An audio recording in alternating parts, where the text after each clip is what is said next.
அருகே 3 தலைமுறைகளாக வசித்து வரும் 100க்கும் மேற்பட்ட குடும்பங்களுக்கு வீட்டுமனை பட்டா வழங்கக் கோரி மாவட்ட ஆட்சியர் அலுவலகத்தை முற்றுகையிட்டு மனு அளித்தனர்.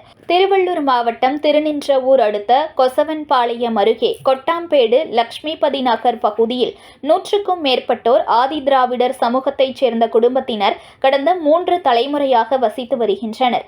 இவர்கள் பெரும்பாலும் விவசாய கூலி தொழிலாளிகளாக இருந்து வருகின்றனர். இந்நிலையில் இவர்கள் வசிக்கும் பகுதி திருநின்றவூர் ஈசா ஏரியின் நீர்பிடிப்புக்கு சொந்தமான இடத்தை ஆக்கிரமித்து வீடுகள் கட்டி வசித்து வருவதாக கூறி பொதுப்பணித்துறையினர் வீடுகளை காலி செய்ய பொதுப்பணித்துறையினர் நோட்டீஸ் வழங்கியதாக கூறப்படுகிறது.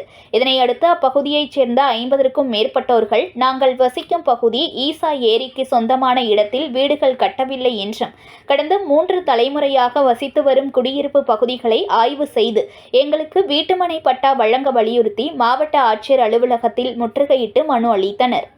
பூவிருந்தவல்லி ஒன்றியம் கொசவன்பாளையம் ஊராட்சி கொட்டாமேடு பகுதி லட்சுமி நகர் இருக்கின்றது.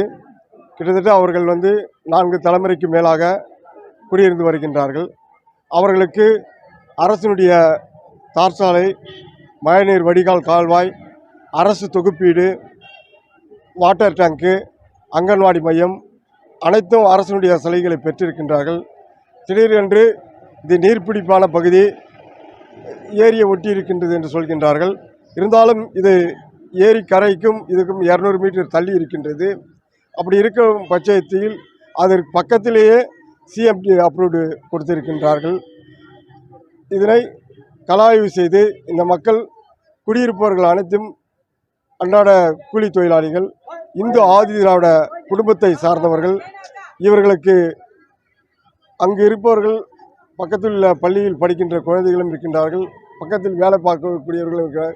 திடீரென்று இவர்களை அப்புறப்படுத்த வேண்டும் என்று அரசு பொதுப்பணித்துறையிலிருந்து மனு வழங்கப்பட்டிருக்கின்றது. இதனை மாவட்ட ஆட்சியரிடம் மனு கொடுத்திருக்கின்றோம். இதனை கலாய்வு செய்து அவர்களுக்கு நிரந்தரமான பட்டா வழங்கி அவர்களை குடியிருக்க செய்யும்படி கேட்டுக்கொள்கிறோம்.